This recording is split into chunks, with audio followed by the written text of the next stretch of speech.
Student, आज हम बात करेंगे थर्ड क्लास के भाषा दृष्टि या हिंदी व्याकरण के फर्स्ट चैप्टर की बात करेंगे। तो पहला चैप्टर है भाषा।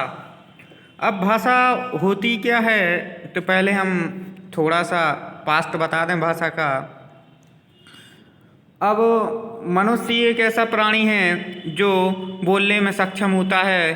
तो पहले हम पृथ्वी पर जिंदा हुआ करते थे। हम ही ऐसे व्यक्ति हैं जो पृथ्वी पर बोल सकते हैं। हमारा भी कोई अस्तित्व होगा। इसको किस प्रकार बताया जाएगा, मैं कौन हूँ। जब ये बात मानव के दिमाग में आई तो वह अपने चारों ओर देखने लगा। उसके चारों ओर उसके जैसे बहुत से व्यक्ति थे। सब लोगों में हाव भाव से परिचय हुआ, हाव भाव के द्वारा उनका परिचय हुआ। फिर इसके बाद अचानक अस्फुट सी ध्वनि निकली, उनमें सुधार हुए। फिर और नई नई ध्वनियाँ निकली, उनसे और वर्ण बने। वर्णों को जोड़ा गया जिससे शब्द बने। शब्दों को जोड़ने पर पद बने तथा पदों को जोड़ने पर वाक्य बने। फिर इसी तरह से भाषा का विकास हुआ। अब भाषा शब्द को संस्कृत की भाष धातु से लिया गया है, जिसका अर्थ होता है बोलना। और एक चीज़ बता दें, संस्कृत भाषा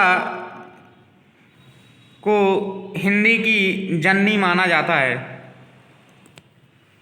हिंदी की जननी इसलिए माना जाता है क्योंकि संस्कृत से ही हिंदी का विकास हुआ है। पहले संस्कृत थी, फिर इसके बाद पाली भाषा आई, फिर पाली से प्राकृत बनी, प्राकृत से अपभ्रंश भाषा बनी, अपभ्रंश से हिंदी भाषा का विकास हुआ। और इसका भाषा का शाब्दिक रूप बोलें तो अपने विचारों को बोलकर या कहकर व्यक्त करना होता है। अब आगे की बात करें तो आप देखो, इस चित्र में देख सकते हैं, पहले दो महिलाएं आपस में बातचीत कर रही हैं तो बोलकर अपने भावों को प्रकट कर रही हैं। दूसरे चित्र में देख सकते हैं आप कि इसमें जो ये लड़का है ये लिखकर अपने विचारों को प्रकट कर रहा है। अब भाषा की डेफिनेशन की बात करें तो जब हम अपने विचारों को बोलकर या लिखकर प्रकट करते हैं और दूसरे के विचारों को सुनकर या पढ़कर ग्रहण करते हैं, उसे भाषा कहते हैं। एक बार फिर बता दें आपको, जब हम अपने विचारों को बोलकर या लिखकर प्रकट करते हैं और दूसरे के विचारों को सुनकर या पढ़कर ग्रहण करते हैं, उसे भाषा कहते हैं। और अब आगे की बात करें तो भाषा के मुख्यतः दो रूप होते हैं। पहला होता है लिखित भाषा, दूसरा होता है मौखिक भाषा। अब बात करें मौखिक भाषा क्या होती है, तो जब हम अपने विचारों को या मन के भावों को या विचारों को बोलकर प्रकट करते हैं, उसे मौखिक भाषा कहते हैं। मौखिक भाषा का प्रयोग हमेशा नाटकों में ज़्यादातर प्रयोग में लाया गया है। और आप दूसरी बात कहें तो जब आप भाषण देते हैं तो मौखिक भाषा का प्रयोग होता है। अब लिखित भाषा का, तो जब हम मन के भावों और विचारों को लिखकर प्रकट करते हैं, उसे लिखित भाषा कहते हैं। और लिखित भाषा एक सुरक्षित भाषा होती है, ये सरकारी कामकाजों में चलती है।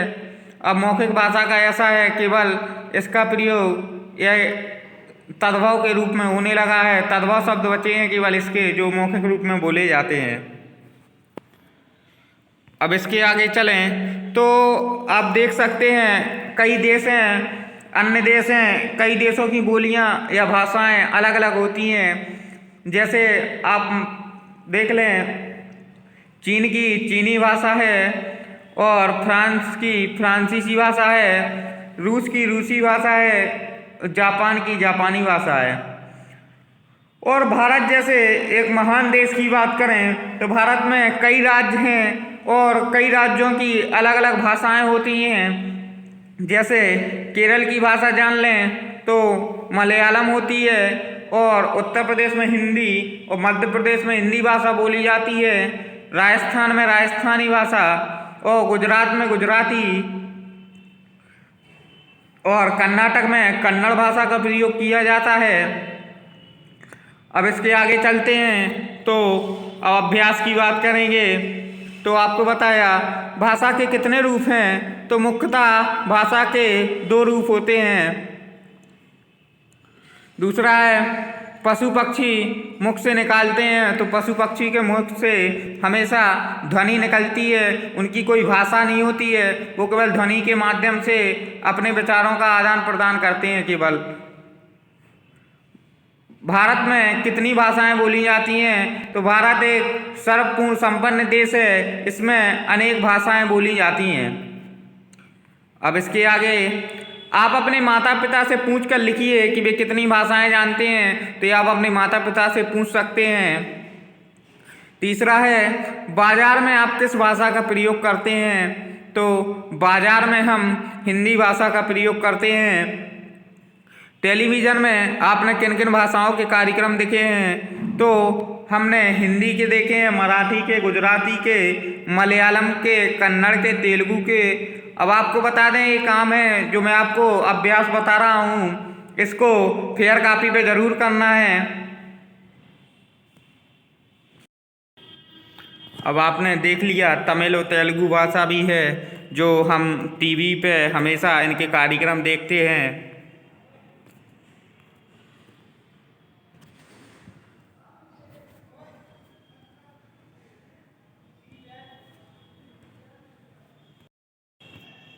अब इसके आगे चलेंगे तो भारत में बोली जाने वाली किसी 4 भाषाओं के नाम लिखिए। तो हिंदी हो गया, अंग्रेजी हो गया, गुजराती हो गई, मलयालम हो गई, कन्नड़ हो गई, तेलुगु हो गई, तमिल हो गई। आप कितनी भी भाषाएं लिख सकते हैं, आपको जितनी मालूम है, 4 से ज़्यादा भी लिख सकते हैं।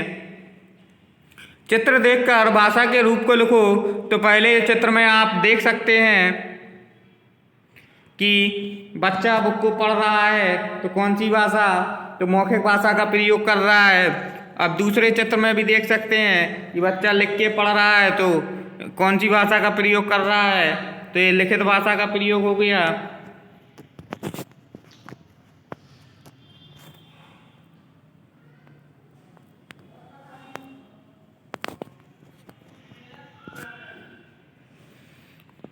अब इसके आगे देखें, नीचे लिखी भाषाएं भारत के किस प्रांत में बोली जाती हैं, रेखा खींचकर सही मिलान करिए। तो पहला तो आपको मिलान करके दिया ही है। तो तेलुगु है तो वो भाई आंध्र प्रदेश में बोली जाती है। उड़िया है तो वो उड़ीसा में बोली जाएगी या उड़ीसा में। पंजाबी है तो पंजाब में। गढ़वाली है तो उत्तराखंड में। मलयालम केरल की भाषा है। गुजराती है तो गुजरात की भाषा है। हिंदी है तो उत्तर प्रदेश की भाषा है। आपको फिर से बता दें, जो कश्मीरी भाषा है वो कश्मीर की है। तेलुगु है वो आंध्र प्रदेश की है। उड़िया है तो वो उड़ीसा की भाषा है। पंजाबी है तो पंजाब की है।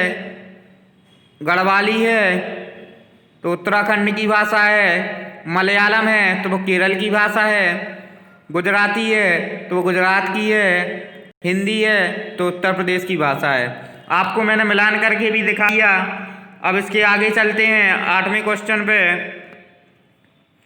निम्नलिखित प्रश्नों के उत्तर लिखिए। भाष शब्द का क्या अर्थ है? तो भाष शब्द का अर्थ होता है बोलना। ये संस्कृत का शब्द है जो हिंदी भाषा के लिए प्रयोग हो रहा है। इसका अर्थ होता है बोलना। अब भाषा की परिभाषा लिखिए। तो भाषा एक ऐसा माध्यम है जिसके द्वारा हम अपने मन के भावों और विचारों को प्रकट करते हैं। आपको मैंने लिख के बता दिया, सॉल्व कर दिया पूरा। और भाषा की परिभाषा ये भी होती है जब हम अपने विचारों को बोलकर या लिखकर प्रकट करते हैं और दूसरे के विचारों को सुनकर या पढ़कर ग्रहण करते हैं, उसे भाषा कहते हैं। अब भाषा के कितने रूप हैं, तो भाषा के दो रूप होते हैं। पहला होता है लिखित भाषा, जब हम अपने मन के भावों विचारों को लिखकर प्रकट करते हैं तो लिखित भाषा का प्रयोग होता है। दूसरा है जब हम मन के भावों को विचारों को बोलकर प्रकट करते हैं तो मौखिक भाषा होती है। अब लिखित भाषा से तात्पर्य है, लिखित भाषा से क्या तात्पर्य है, हमने पहली बार दिया, जब हम अपने विचारों को लिखकर प्रकट करते हैं लिखित भाषा कहलाता है। या ऐसा भी हो सकता है जब हम अपने मन के विचारों को लिखकर प्रकट करते हैं उसे लिखित भाषा कहते हैं। Thank you and have a nice day. ये हिंदी व्याकरण का पहला चैप्टर समाप्त होता है 3rd क्लास का।